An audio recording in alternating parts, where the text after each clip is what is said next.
Tudo o que vemos, vemo-lo através da nossa realidade, do nosso passado, da nossa identidade. Basta mudar o lugar de observado para observador e rapidamente se percebe que ver é uma construção, nunca neutra, nunca ausente de significado.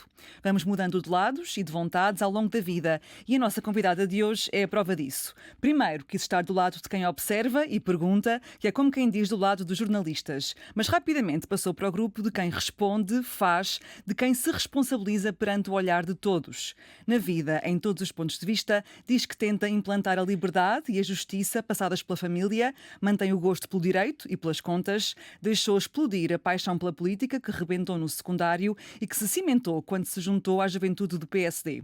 Esta viagem teve várias paragens, um intervalo, mas levou-a até à liderança do Ministério da Juventude, do Governo, onde ainda está.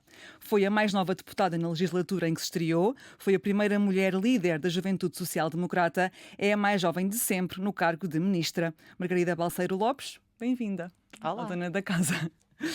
Margarida, estes títulos de a mais nova, a primeira mulher, a mais jovem, são títulos que entusiasmam ou que cansam ao longo do tempo?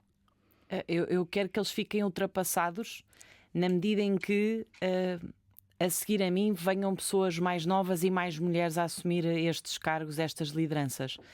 Porque eu acho que a importância de nós podermos assumir estas posições, além de termos depois a capacidade de dar oportunidades a outras pessoas, em particular a outras mulheres, mas também tem um papel de inspirar e mostrar às gerações mais novas de que é possível e precisamos de abrir cada vez mais caminhos para que as mulheres possam assumir estes lugares de liderança.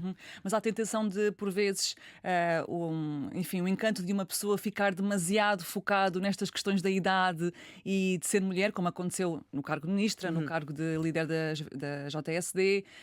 Esse rótulo pode também aprisionar, porque parece que ficamos só Deixa-me focadas naquilo. contar-te uma história. Quando eu me candidatei à liderança da Jota, havia uma pergunta que me estavam sempre a fazer e mesmo depois de ser eleita, era uma pergunta que me faziam nas primeiras entrevistas. É a primeira mulher que pode assumir, depois de ser eleita, é a primeira mulher a liderar a JSD, é histórico ou o que é que acha deste facto histórico? E eu dava uma resposta que deixava desconcertada a pessoa que me fazia a pergunta, porque eu dizia, pode ser muito relevante ou pode ser irrelevante. E a pessoa perguntava, mas não acha que é importante? E eu, claro que acho, mas veja, se eu estiver a ser eleita a primeira mulher e depois fizer uma equipa só de homens e não trouxer para a agenda pública temas que tenham um impacto positivo para abrir o caminho a que mais mulheres possam se ingrar na vida, de que é que vale eu ter tido o título de ser a primeira? Ou seja, tem de haver depois uma correspondência nas equipas que fazemos, nos discursos que temos, porque temos essa responsabilidade. Eu, pelo menos, sinto dessa forma. Esse é um debate muito comum no feminismo, que é se só por ser mulher já se tem essa carta de se fazer a diferença ou se tem que se fazer outro tipo de ações. E há quem diga que não. Por exemplo, que pode haver uma mulher que não é feminista, mas só o facto de ser uma mulher presente numa determinada função, que isso já é algo a valorizar. Estou a pensar, imagina, numa Rita Matias, por exemplo, do Chega, que é mulher e tem imenso destaque no partido, mas que já fez comentários sobre as questões da violação, sobre as questões da interrupção da gravidez, bastante redutores do ponto de vista da liberdade de escolha das mulheres. Como é que tu vês aí essa questão do feminismo e da presença das mulheres na política? Continua a ser uma boa notícia ou pelos tipos de opiniões que tem já deixa de ser? Não, acho que é importante a participação de mulheres na atividade política, independentemente de elas pensarem como eu ou de pensarem de forma diferente. Eu acho que isso é importante. E é importante em todos os partidos. Eu acho que isso é muito positivo. Agora, eu identifico-me quando depois há correspondência nas preocupações e volto ao tema das equipas. Eu tenho a pasta da igualdade. Se, por exemplo, nas equipas que constituísse, nas pessoas que convidasse para assumir funções ou papéis de responsabilidade, só convidasse homens, haveria uma dissonância entre aquilo que eu professava e aquilo que eu praticava. E, portanto, eu acho que tem de haver esse alinhamento, porque é a única forma de nós também, nós mostrarmos que estamos a ser verdadeiros nas causas que abraçamos e que elas são mesmo causas e não são meras circunstâncias. E onde é que entra aí aquela vertente que hoje se fala tanto, que é o mérito? Como é que tu encaixas nessas tuas decisões que tiveste que tomar há cerca de um ano e pouco, quando Sim. te tornaste ministra? A questão do mérito muitas vezes veio só a propósito desta discussão. Quer dizer, eu acho que nós temos de ter equipas equilibradas e todas as pessoas têm de ser competentes, como é evidente, mas isso é um critério essencial para se estar a convidar alguém. Agora, que não haja dúvidas nenhumas de que nós termos ambientes equilibrados e representativos ajudam a que nós consigamos tomar melhores decisões. Nas empresas está cientificamente provado que são mais lucrativas, etc. Mas na atividade política, a política é o exercício de representação dos outros. Portanto, eu tenho de ter a preocupação de tomar boas decisões. E eu só vou tomar boas decisões se conseguir contar com a participação de mulheres e homens nessas decisões. E onde é que se vê esses efeitos práticos? É numa discussão? São pessoas que trazem diferentes perspectivas? Claro. Onde é que isso se vê em termos práticos no dia-a-dia? Claro, nas decisões que são tomadas, e depois é importante perceber que as políticas públicas, as decisões que nós tomamos podem contribuir positiva ou negativamente para a redução dessas desigualdades. Quando, por exemplo, um governo decide aumentar o complemento solidário para idosos, é uma medida com um grande impacto na mitigação das desigualdades, porque as mulheres têm salários mais baixos e continuam. Já a desigualdade já foi maior, mas continuam a existir essas desigualdades salariais. O que é que acontece? Quando depois chegam à idade de reforma, têm pensões mais baixas.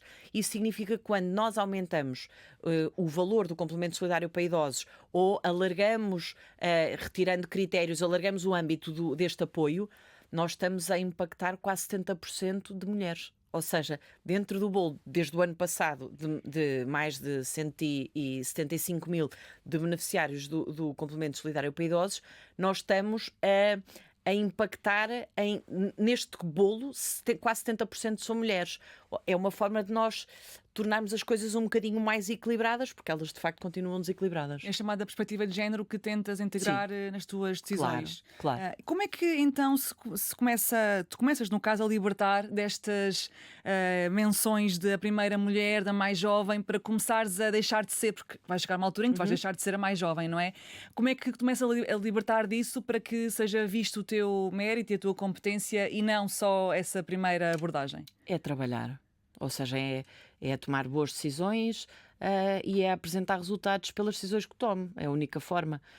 Eu já quando fui deputada, eu era candidata aos 25, depois no dia da posse já tinha 26, que eu faço anos em setembro. Sempre há alguma condescendência connosco. Primeira vez eras, como eu referi, a mais nova deputada na legislatura em que há condescendência e na por cima... como é que ela se vê? Como é que essa palavra se consubstancia na prática? Eu contei um episódio porque ele é público. Eu fiz uma audição e ainda por cima fui para uma comissão, fui para a Comissão de Orçamento e Finanças, que a maior parte das pessoas normalmente integram até são homens, mais velhos, e eu tinha 26 anos, era mulher, e fiz uma intervenção ao Ministro das Finanças e ele começou a resposta da seguinte forma, tão jovem e tão dramática. Eu tenho a certeza que se tivesse, 45 anos, e se calhar se não fosse mulher, se fosse homem, eu não tinha ouvido aquele reparo. Ali foi mais a questão de ser jovem e de acentuar um estereótipo, porque tão jovem e tão dramática. Mas também foi o momento em que eu percebi que eu tinha feito uma boa intervenção, porque ninguém tem de desqualificar o adversário com este tipo de, qualificativos. Devemos centrar na mensagem. Isto é válido para tudo, não é?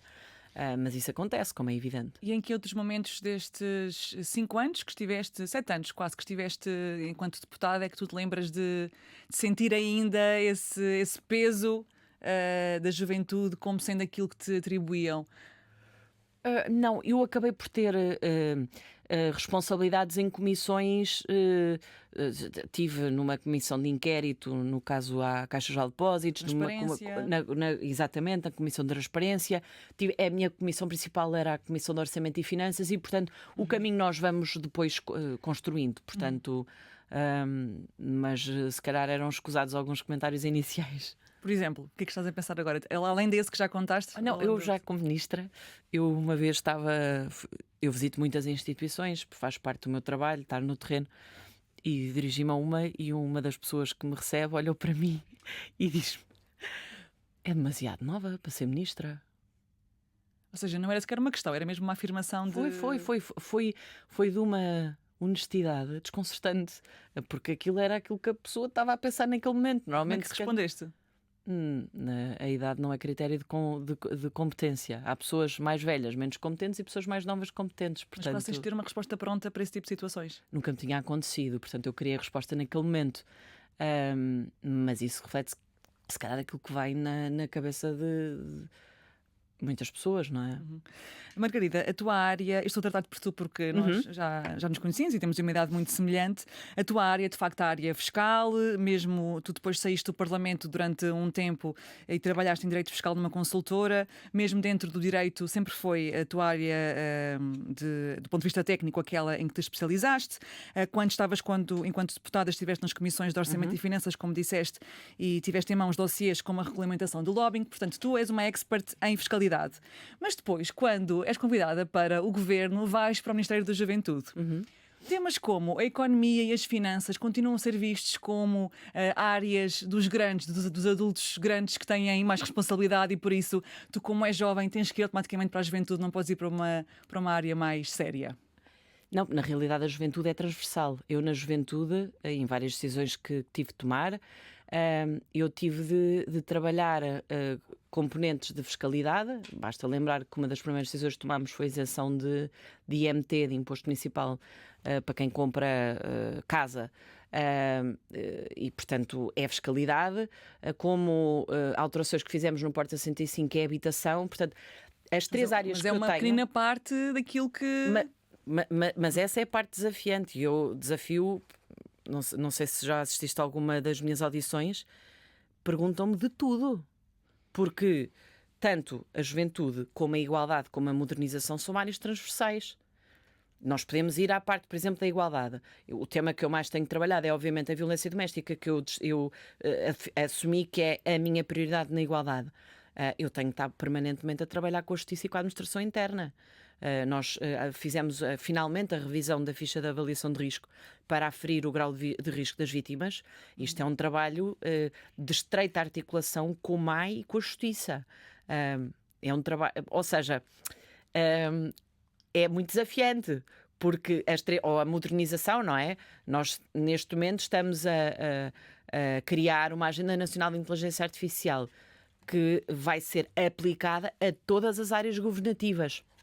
Portanto, a particularidade das minhas três áreas é que são áreas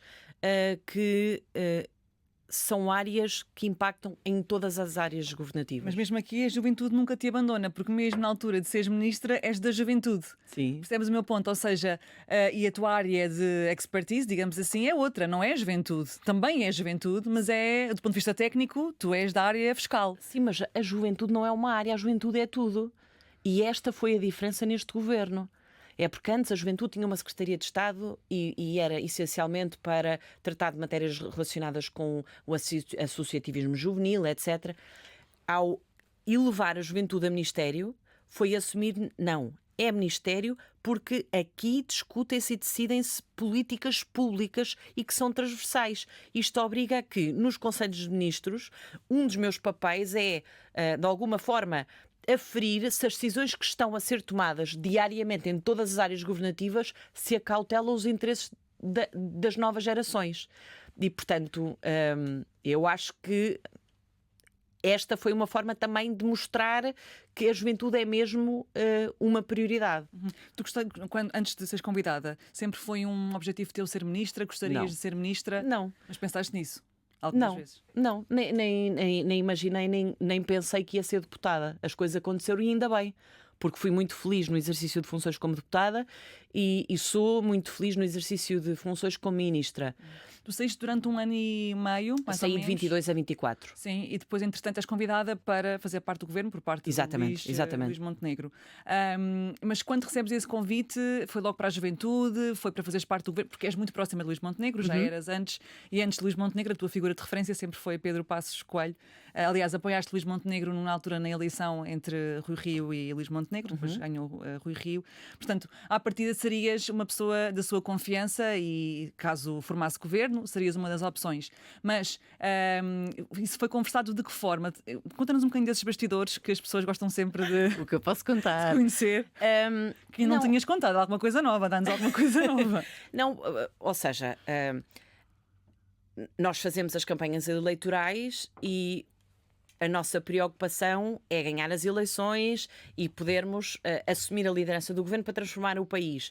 Portanto, até ao momento em que aquele que é indigitado Primeiro-Ministro fala connosco, nós não fazemos ideia nenhuma se vamos assumir a função A ou a função B. E devemos estar na política com este espírito de serviço aos outros. Houve um dia em que de facto me ligou, na altura em que estava a Antes fazer... de ganhar? Ou... Não, já depois de ganhar as mas antes eleições, de como é ganhar, tu evidente. ajudaste a ganhar, digamos assim, fizeste parte da campanha. Sim, mas eu não ajudei para ser ministra. Sim, a minha pergunta é: estavas Sim. presente, estavas naquele círculo de confiança. Sim, porque acredito muito neles e sempre acreditei.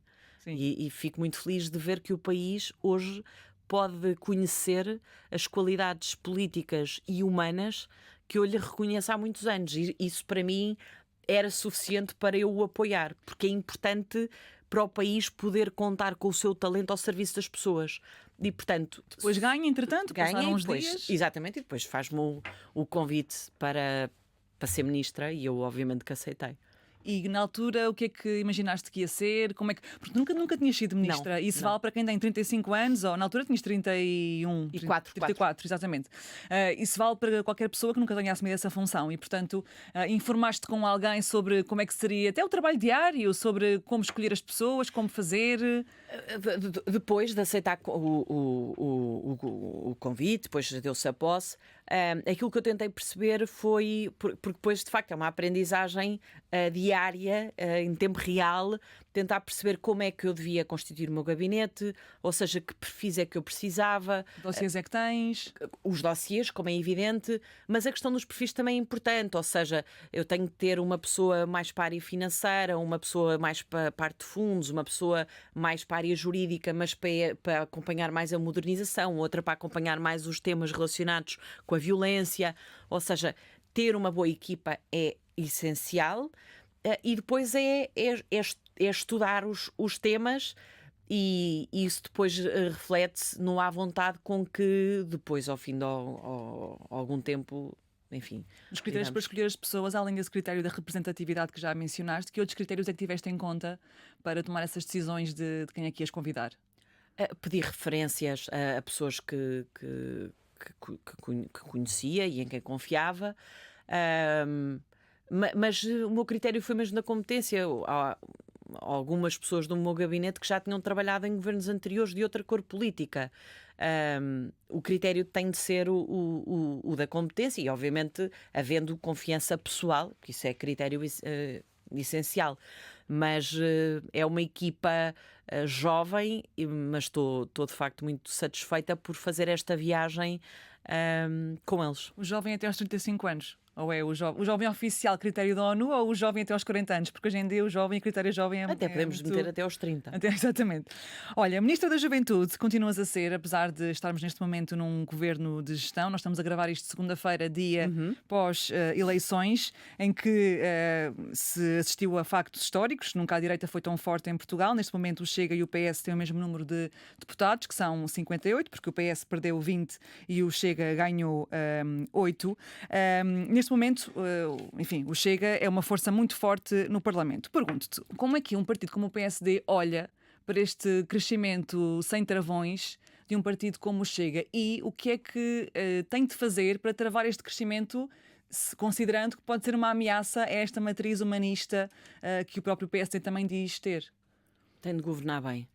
Nós tivemos pouco tempo em funções, tivemos 11 meses, mas nós, se governarmos bem, se tomarmos boas decisões e se conseguirmos responder a muitas das inquietações e das preocupações que as pessoas têm, porque as pessoas votam e nós temos de ser democratas independentemente dos resultados, ou seja, se o resultado nos agrada, as pessoas decidiram bem, se os resultados não nos agradam, as pessoas decidiram mal. As pessoas votam em consciência e o povo é sempre soberano. E, de facto, durante muito tempo houve muitos problemas que ficaram por resolver.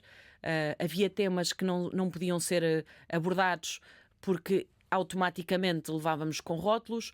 Por E eu exemplo? vou dar o exemplo da imigração. Porque é assim, e depois vimos, por exemplo, o Partido Socialista acabou por mudar a abordagem ao tema, porque inicialmente este era o primeiro-ministro mais extremista desde o 25 de Abril, quando há de facto alterações com o fim da manifestação de interesse, etc. Mas de repente, afinal, e fez uma meia-culpa a dizer que de facto o PS na área de imigração era evidente que havia um problema. Nós tínhamos mais de 400 mil pessoas com processos pendentes. Nós deixámos entrar 120 mil pessoas sem verificar os antecedentes criminais nos países de origem. Isto não é aceitável.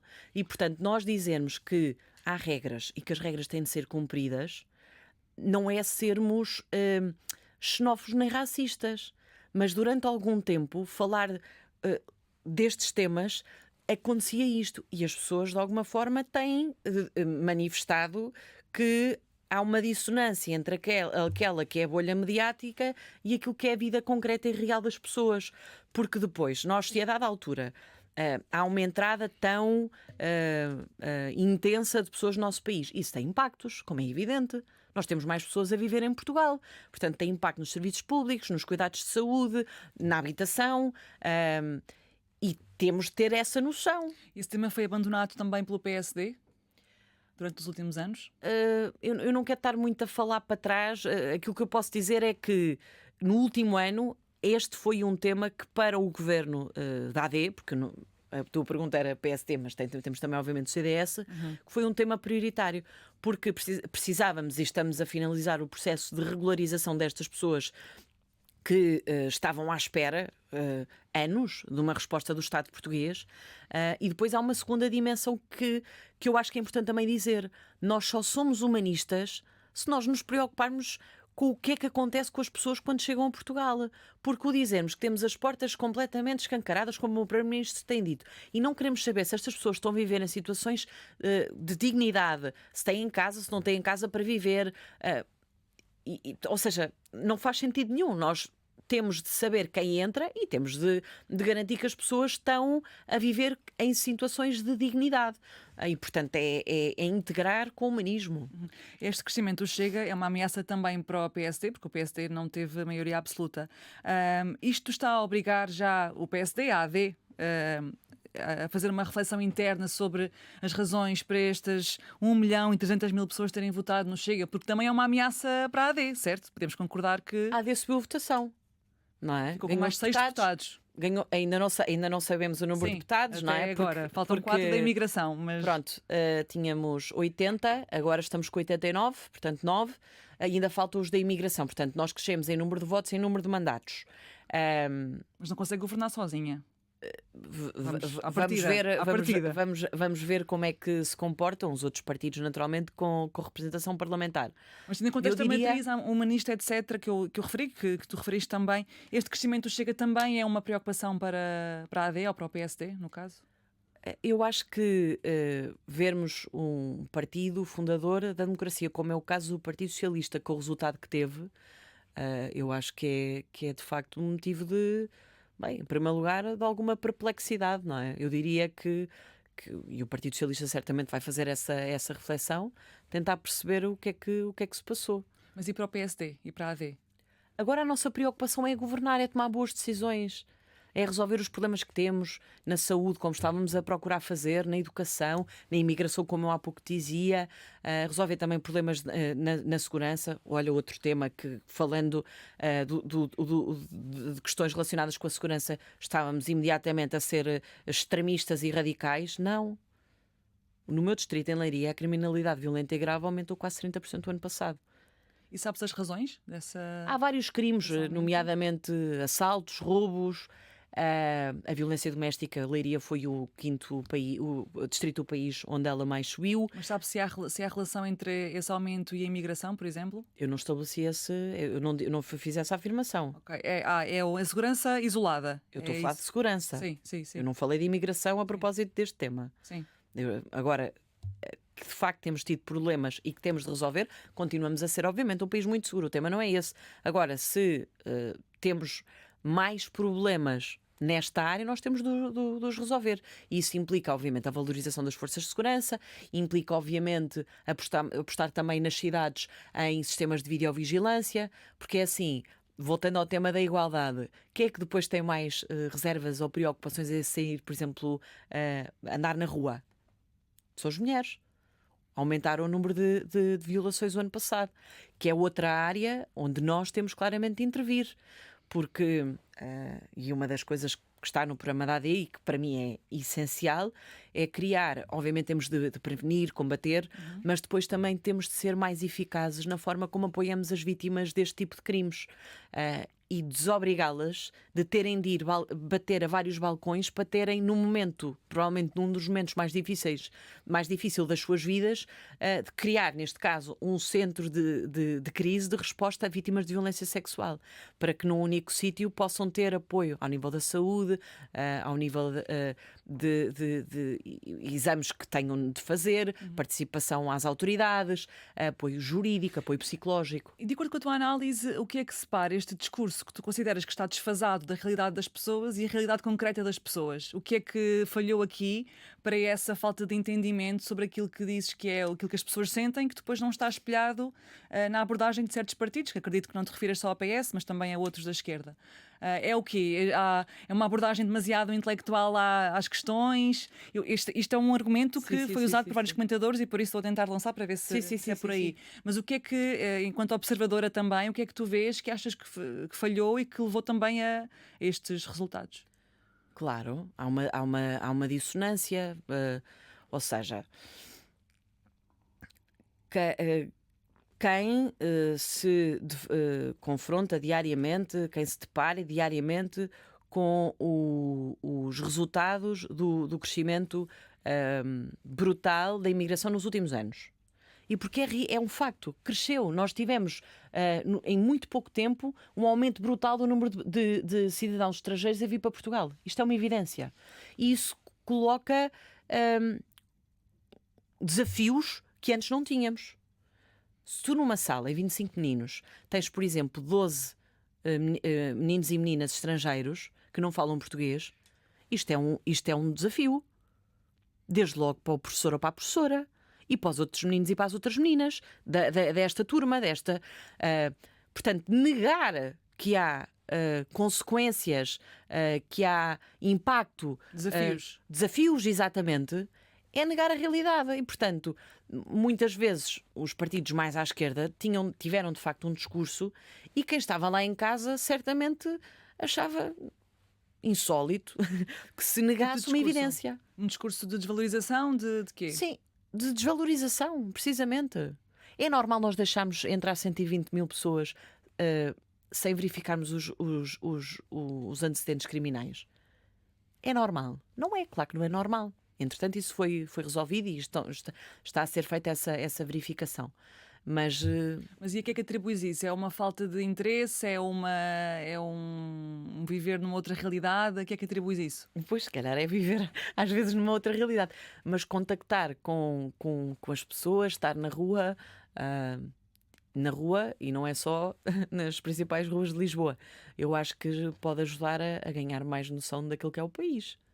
E que tem desafios diferentes em função do território, porque olhando, por exemplo, também para o meu distrito, os desafios de alguém que vive em Alveiazer ou Castanheira de Pera ou Figueiró não são os mesmos de quem vive na Marinha Grande ou em Leiria ou em Pombal ou nas Caldas da Rainha. Ter noção de que o país também é muito diverso, também eu acho que é altamente enriquecedor. Vamos falar sobre o discurso político, porque o discurso político degradou-se bastante, nomeadamente na Assembleia da República, sobretudo feito através das denúncias de muitas deputadas, não só do PS, mas também do Bloco, a deputada do PAN, por parte do Chega, enfim, com insultos, críticas ligadas também a questões racistas, a questões misóginas, etc. Preocupa também que com este crescer de deputados do Chega, que agora serão 58, que esse discurso político se degrade ainda mais, e como é que isso, sobretudo em relação às minorias, mais mulheres.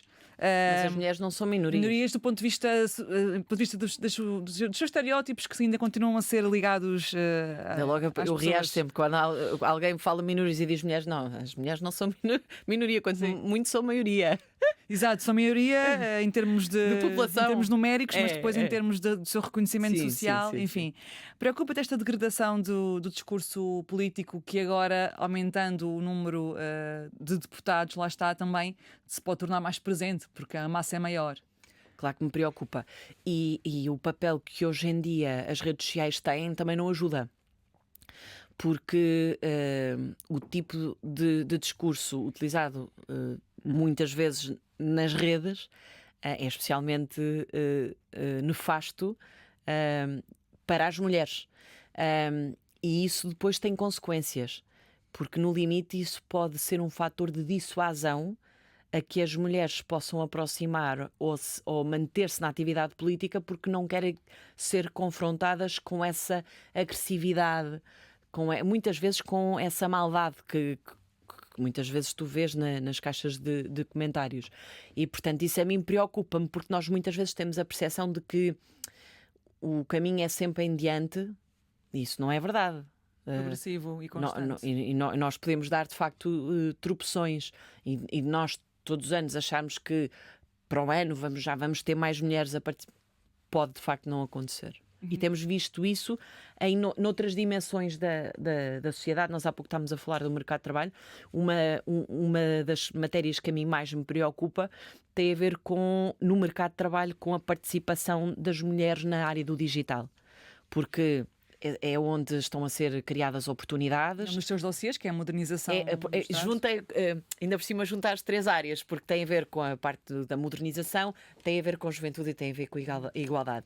E qual é que é o problema? É que grande parte das oportunidades criadas neste momento são nestas áreas, empregos bem remunerados, e nós temos cerca de 20%, é uma em cada 5 mulheres em TIC, portanto 20% é pouquíssimo. E há muito pouco tempo nos últimos 3 anos, tivemos uma tropeção de 0,3, isto para o ponto de acharmos que, ok, estamos atrás, mas para o ano vai ser melhor, pode não ser. Esses comentários nas redes sociais que mencionavas, é por observação ou tu própria também já foste alvo de alguns deles? Claro que fui. Por exemplo? Sim, alguns que te tenham marcado e que tenham deixado assim um bocadinho mais... Não. No início, se calhar não depois, mas no início. Não, isso que me tenha marcado, felizmente não há nenhum que me venha neste momento à cabeça, o que é bom sinal. Mas sim, obviamente que há comentários desagradáveis e muitas vezes são feitos por perfis que na realidade nem são pessoas, não é? São perfis falsos.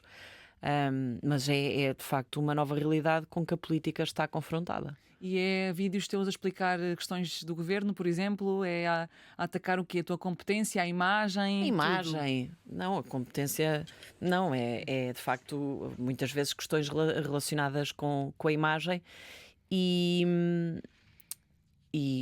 que não há ataque no conteúdo da mensagem, é o que é.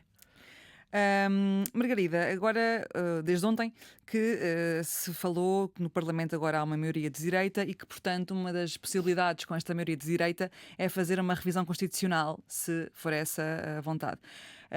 Em que circunstâncias e para quê ou porquê, por que motivos é que faria sentido rever a Constituição, na tua opinião? Não acho que a questão se coloque neste momento, portanto... não é um tema com que tínhamos ido a eleições a dizer o país precisa muito de uma revisão constitucional, portanto acho que o tema é extemporâneo. Muito bem, próximo tema. Vamos falar de um tema que deu muito que falar em julho do ano passado, que é a expressão pessoas que menstruam. Eu já tive aqui a Rita Sá Machado, diretora da DGS, já falámos sobre isso, mas queria também ter a perspectiva da tutela, que é a Ministra da Modernização e da Juventude, que és tu. Na altura, só para dar contexto, para nos recordarmos, a DGS fez um questionário para avaliar a saúde menstrual em Portugal. Na introdução falava sobre as pessoas que menstruam e que o questionário seria para elas responderem, e depois, entretanto, aquilo deu uma situação um pouco tensa até dentro do próprio PSD. O deputado Bruno Vitorino defendeu que a ministra, Margarida Balseiro Lopes, ao usar a expressão, ou permitir o uso da expressão pessoas que menstruam, estava a seguir a agenda woke e estava a adotar, e estou a citar também, a linguagem do Bloco de Esquerda para defender o indefensável e ir contra aquilo que é a tradição e a prática no PSD. Entretanto, tu na altura explicaste que falar em pessoas que menstruam era também incluir as pessoas trans e as pessoas não binárias e que a saúde menstrual era uma questão de direitos humanos e, portanto, defendias o uso desta expressão. pergunto-te, e depois também explicarás outras partes que queiras, mas a minha pergunta para ti é: até que ponto é que as nossas convicções individuais e o nosso saber individual deve ou não ser abafado por aquilo que é a convenção e a ideia do partido? Porque tu estavas muito convicta do uso desta expressão, e depois há um partido ao qual tu pertences. E até que ponto é que essa gestão deve ser feita, e até que ponto é que deves quase abafar essas tuas convicções pelo partido? Abafar as convicções não faz sentido falar neste ou em qualquer outro contexto. Até porque o PSD tem uma história de liberdade. Na forma como funciona e na liberdade que dá aos seus dirigentes e aos seus militantes para nem sempre estarem de acordo com aquelas que são as posições do partido, ou, por exemplo, em temas de consciência, como a questão da eutanásia, em que não houve uma posição do partido, porque, sendo um tema de consciência, se considerou, e atenção, esta é uma atitude de várias lideranças do partido, não foi só de Luís Montenegro, foi também no tempo de Pedro Passos Coelho, por exemplo, ou no tempo de Rui Rio, permitir que as pessoas possam ter posições diferentes, e eu acho que é muito importante que as pessoas, eu sei que isto não acontece em todos os partidos, há partidos de facto onde há uma cartilha para seguir, mas eu não me ia sentir bem num partido que não permitisse esta liberdade de pensamento e de permitir também que possamos aprender com outras perspectivas e a dada altura, termos pontos de encontro. Mas aqui no caso, quem aprendeu supostamente deveriam ter sido os outros e não tu. Eu não estou a falar desta situação em concreto. Sim, mas pergunto-te, ou seja, como é que foi para ti este momento em que tu estavas muito convicta? A única coisa que lamento, só também para fazer uma clarificação, o meu Ministério não tutela a Direção-Geral de Saúde, eu não tive qualquer intervenção na elaboração do inquérito. Sim, mas foste questionada sobre isso e aquilo que eu lamento é que não se tenha dado igual destaque a uma medida que tem um impacto brutal, porque o que é que está em causa é a distribuição gratuita de produtos de higiene menstrual nas escolas e em centros de saúde. E neste momento as escolas já têm estes produtos. E isto verdadeiramente é o que me importa, é o que me interessa. Não é a semântica. O que me interessa é mesmo isto, de eu conseguir garantir que ninguém fica privado no acesso a estes produtos ou que tem de utilizar mais tempo, contrariamente àquelas que são as regras e que podem perigar a sua saúde, porque não tem dinheiro ou porque também não é só uma questão de recursos financeiros. Muitas vezes é falta de literacia em saúde. É por isso que houve sessões também nas escolas para dar mais informação sobre o tema, porque nós precisamos também de aumentar a literacia em saúde para garantir que as pessoas façam uma utilização correta deste tipo de produtos, mas sobretudo que não haja consequências para a vida, para a saúde de ninguém, porque não tem dinheiro de comprar estes produtos. E, portanto, a distribuição gratuita e o acesso generalizado, porque não estamos a falar de uma escolha, não é? E, portanto, de garantir que isto chega às pessoas, e isso para mim é o que me importa. Mas quando se fala em agenda oca, a tentativa é descredibilizar o tema e a ação, não é? Por isso é como estou a centrar na política pública. Eu só estou na atividade política para ter um impacto positivo na vida dos outros. Mas como é que se gera aqueles momentos de tensão em que, ainda por cima dentro do próprio partido, como é que se gera, enfim, estando tu convicta? É fazendo o nosso trabalho. E sabendo que temos impacto positivo na vida dos outros. Na altura também houve um comentador, que é o José Miguel Júdice, que já foi militante do PSD, que te acusou de ambição excessiva. Sabes isto, não é? Não estou a dar nenhuma novidade. Como é que... até posso pôr a frase toda. Estou a citar: ambição excessiva para ser a expressão de um novo PSD, um pós-PSD, que corta marras com a base conservadora para ir à procura de uma nova base. O que é isto, ambição excessiva? Quem anda na vida pública, o que depois também é outro desafio, há pouco estávamos a falar de desafios, tem de estar disponível e preparado para lidar com todo o tipo de comentários e de críticas. Sim, mas como é que faz parte? Fazendo o nosso trabalho. Quando tu ouves ambição excessiva, o que é que tu pensas? Pensas, não é ambição excessiva, eu estou convicta daquilo que estou a dizer, certo? Explica-me. Explica-nos. Ou seja, Consideras-te uma pessoa demasiado ambiciosa? Não. não, eu acho que sou uma pessoa dedicada à causa pública. Pronto, então quando ouves só por teres defendido esta expressão, etc., que para alguns é demasiado vanguardista ou demasiado progressista e por isso te acusam de ambição excessiva, como é que tu te sentes? Não sei se esse comentário seria feito da mesma forma em relação a um homem. Isso aqui é um tema que já debateram aqui aqui no teu programa. Mas nós já falámos aqui hoje da a existência de preconceito e desigualdades persistentes em vários domínios da sociedade e, portanto, entre mulheres e homens.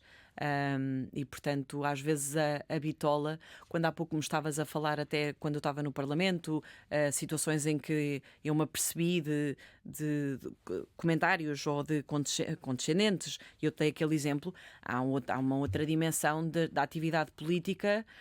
As mulheres são escrutinadas até na forma como se vestem, como se comportam. É um nível de escrutínio que não é igual. Não é igualmente feito para os homens. E pronto, mas isso é o reflexo da sociedade e, portanto, temos um caminho ainda para percorrer. Ou seja, o caminho é muito mais fácil para mim, como política, e para ti, como jornalista, do que era há 50 anos. Eu ainda há muito pouco tempo estive num almoço onde estava, por exemplo, a Leonor Beleza, foi a primeira ministra, não é? Eu sou a mais nova ministra de sempre. Ela foi a primeira em que havia nem o termo havia, porque era ministro, não havia ministras no feminino e, portanto, nós temos muitos desafios, mas eu acho que também é muito importante sermos gratos a quem conseguiu que o nosso caminho ainda assim seja menos difícil do que aquelas que nos antecederam. Também tens de definir a fronteira entre aquilo que para ti é adaptável e aquilo do qual não abdicas.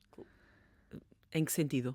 Por exemplo, pressões em relação à imagem, pressões em relação a estar de uma determinada forma. Como é evidente. Tu vais sempre definindo essa fronteira entre até onde é que deixas entrar uma certa evidente. adaptação e aquilo Como que é evidente. E eu acho que o mais importante de tudo é as pessoas estarem confortáveis consigo e não estarem a adotar um registro que não seja o seu. As pessoas têm de ser autênticas. Quer dizer, é dessa forma que eu vejo.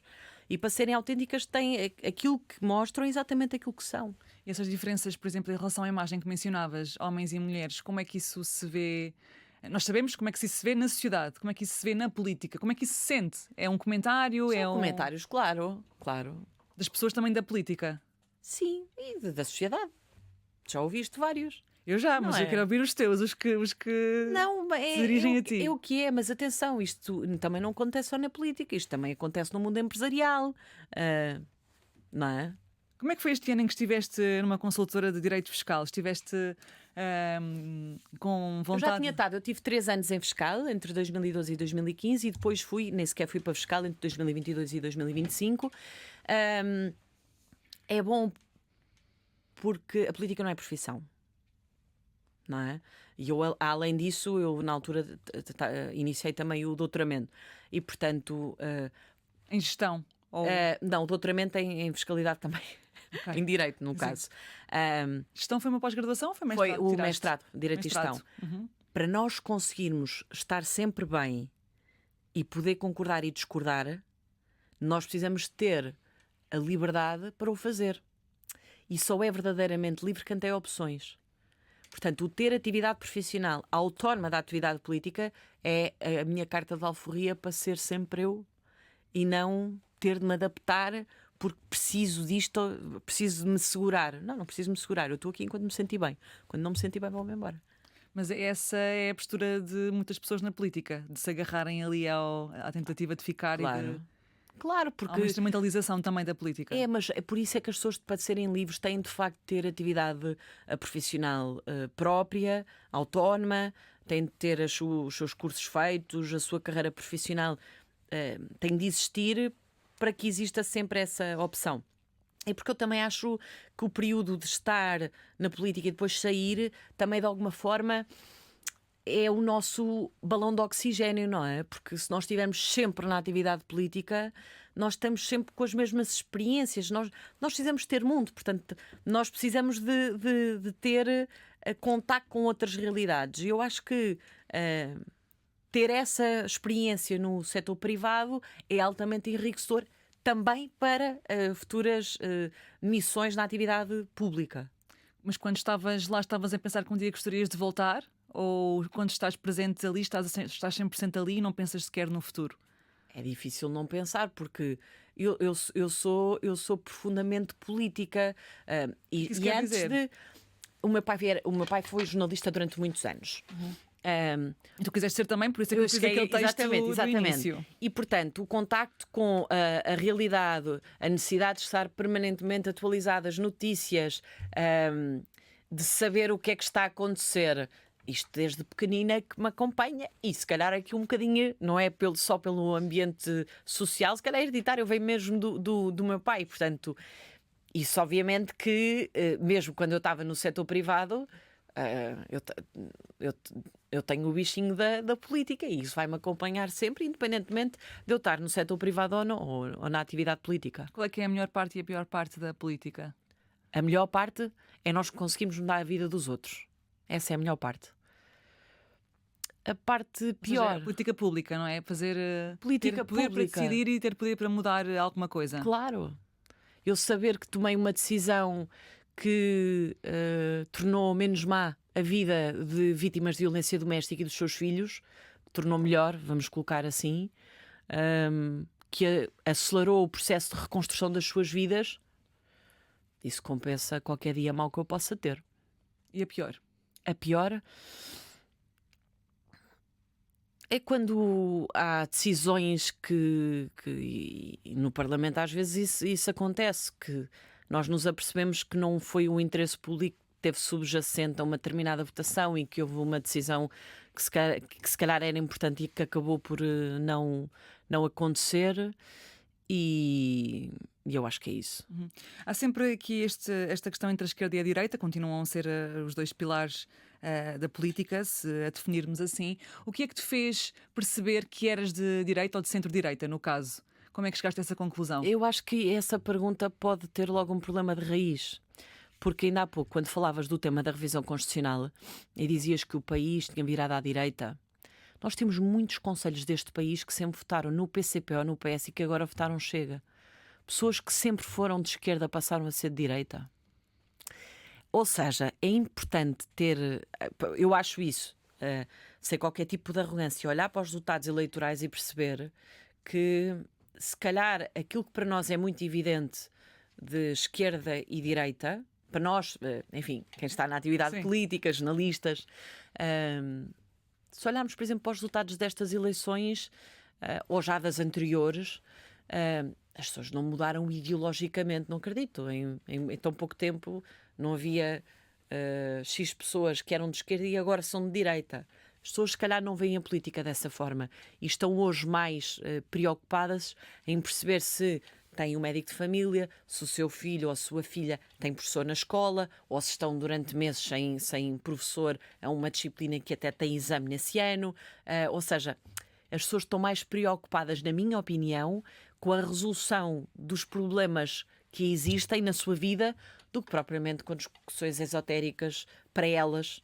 É dessa forma que vêm, ideológicas entre esquerda e direita, porque querer ter direito a um médico de família, a uma médica de família, para poder ter acesso a cuidados de saúde, eu acho que não é relevante se o médico tem o vínculo com uma entidade pública ou com uma entidade privada. Aquilo que a pessoa está preocupada é se o Estado lhe garante o acesso à saúde, não é? Portanto, eu acho que as pessoas estão preocupadas mais com a falta de respostas e com a necessidade de terem respostas. Mas é para ti, quando eras jovem, no secundário, lá está, quando começaste a interessar por política e foste recomendada por uma colega tua para te juntares à JSD, porque sempre que debatias tinhas uma postura já de acordo com ela, muito JSD, o que é que te fez saber que aquele era o teu lugar, que era por ali que devias ir? Sim, eu acho que quando nós tomamos essa decisão, nós devemos ver, obviamente, os princípios, as ideias do partido, dos partidos, ver o histórico, não é? O que é que está para trás e as personalidades, como é evidente. Para mim também é importante as referências, vou chamar assim. E, portanto, para mim, um partido que, eu há pouco falava do tema da liberdade, que tu, de alguma forma, eu não quero interpretar erradamente, mas que colocavas como uma eventual fragilidade de haver num mesmo partido tantas pessoas a pensarem de forma diferente. Não, para mim, o ponto não era esse. O ponto era, tu estavas muito convicta daquela que era a mensagem que devia ser passada daquela forma e depois haver essa crítica interna. Esse é que era o ponto, não certo, era mas haver uma fragilidade. eu poder estar num partido que tem Mas crítica interna cá para fora, porque isso foi dito publicamente. Uma coisa é, estamos num espaço privado e estão todos a debater. Outra coisa é, publicamente, para os mídia, vir fazer essa crítica a uma pessoa do próprio partido. E era como é que tinhas lidado com isso? Era essa a pergunta. Ok, mas estar num partido que de facto há esta liberdade para que possamos concordar e discordar, estar num partido que entende que o Estado tem a missão de proteger os mais vulneráveis da sociedade, mas tem a obrigação também de permitir que o motor da economia sejam as empresas e, portanto, dar autonomia para que a criação de riqueza seja feita pelas empresas e pelo setor privado, sem descurar a proteção aos mais vulneráveis, foram ideias que naturalmente me levaram a ver no PSD como a casa onde eu me iria sentir bem. Nunca se muda de partido. Há pessoas Pode-se que mudam. mudar. É assim, mais vale Não mudar é de tipo partido. clube, pois não? Não, Perdão. mais vale mudar de partido pelas ideias do que mudar as nossas ideias pelo partido. Como é evidente. Olha, Margarida, tu disseste numa entrevista que um dos momentos mais tensos no Parlamento foi a discussão em torno da lei da eutanásia. Porquê que esse foi um dos momentos mais tensos para ti, quando estavas como deputada na altura? Porque foi a decisão mais importante que eu na altura tive de tomar como deputada. Porque quase todas as decisões que nós tomamos, obviamente, têm impacto na vida das pessoas. Mas uma decisão como a despenalização ou não da morte medicamente assistida é literalmente estar a decidir sobre a vida dos outros. Literalmente. E, portanto, foi a decisão mais pesada no sentido da responsabilidade que ela implica, que eu tive de tomar no Parlamento. E foi dessa forma que eu enquadrei. Muito estudo, sim, até porque eu não tinha uma posição inicial no sentido A ou no sentido B. Portanto, fui lendo, fui ouvindo, fui participando em debates, em reflexões e tomei a decisão. E votaste a favor, não foi, da despenalização? Votei. Apesar de, lá está, muitas pessoas do partido terem votado contra, não foi? Mas houve liberdade de voto e esse é um dos exemplos que mostra que numa matéria tão profunda, eu acho que dar liberdade de voto, eu acho que é o que faz sentido. Margarida, vais continuar como Ministra da Juventude? Isso logo veremos. Mas gostavas? Eu estarei sempre disponível para servir o país. Gostavas? Eu estarei sempre disponível para servir o país. Mas gostaste de ser Ministra até agora? Adorei. Porquê? Porque eu consegui ter impacto na vida dos outros. E isso é o meu propósito. Muito bem, cá estaremos. Obrigada por teres vindo ao Dona da Casa. Foi um gosto ter-te aqui. Voltamos na próxima semana para mais convidadas, mais histórias, mais vida e também mais opiniões. Eu sou a Catarina Marques Rodrigues e até lá.